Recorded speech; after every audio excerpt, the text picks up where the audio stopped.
मूंखे त पंहिंजी जान खां मूंखे त पंहिंजी जान खां वध सिंधु मिठी आहे। हिन सिंधु खां वध सुहिणी का शइ न ॾिठी आहे। हिन सिंधु खां वध सुहिणी का शइ न ॾिठी आहे। हिन सिंधु खां वध सुहिणी का शइ न ॾिठी आहे।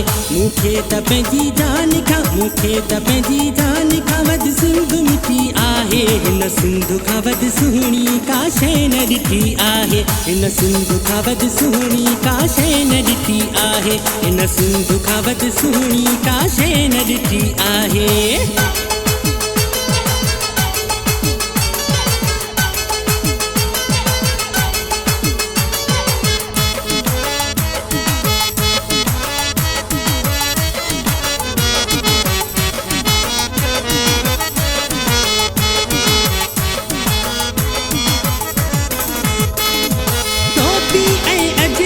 असांजी सकाफ़त पंहिंजी सुञाणप प्यार मोहबत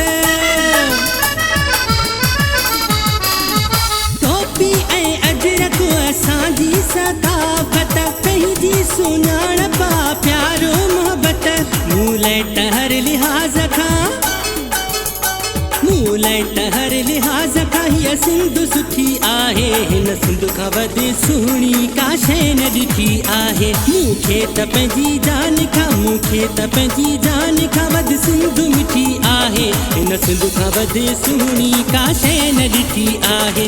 हिन सिंधु खां वध सुहिणी का शइ न ॾिठी आहे।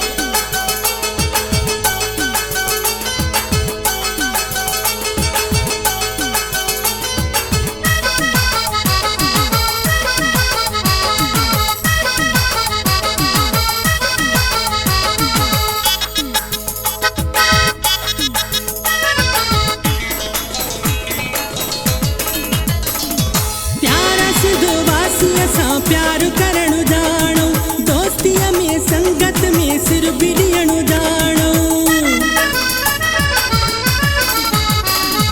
प्यार सिंधवासी असां प्यार करणु ॼाणो दोस्तीअ में संगत में सिर बि ॾियणु ॼाणो। आज़माइश पंहिंजी आज़माइश पंहिंजी किथे न खुटी आहे। हिन सिंधु खां वध सुहिणी का शइ न ॾिठी आहे। मूंखे त पंहिंजी जान खां मूंखे त पंहिंजी जान खां वध सिंधु मिठी आहे। हिन सिंधु खां वध सुहिणी का शइ न ॾिठी आहे। हिन सिंधु खां वध सुहिणी का शइ न ॾिठी आहे।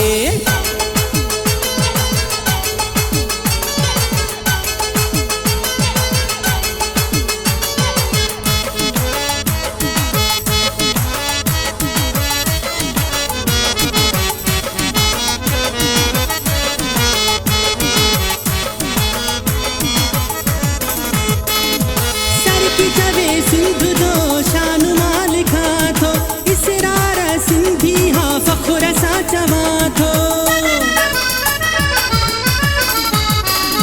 सरकी चवे सिंधु जो शान मां लिखां थो इसरार सिंधी हा फ़ख़ुर सां चवां थो। मूं लाइ त सोन जहिड़ी मूं लाइ त सोन जहिड़ी हिन सिंधु जी मिटी आहे। हिन सिंधु खां वध सुहिणी का शइ न ॾिठी आहे। मूंखे त पंहिंजी जान खां मूंखे त पंहिंजी जान खां वध सिंधु मिठी आहे।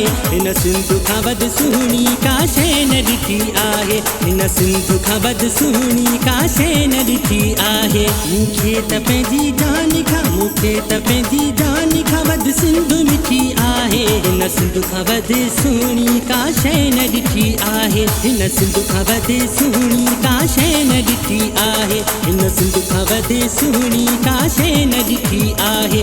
मूंखे त पंहिंजी जान खां मूंखे त पंहिंजी जान खां वध सिंधु मिठी आहे। हिन सिंधु खां वध सुहिणी का शइ न ॾिठी आहे। हिन सिंधु खां वध सुहिणी का शइ न ॾिठी आहे। हिन सिंधु खां वध सुहिणी का शइ न ॾिठी आहे।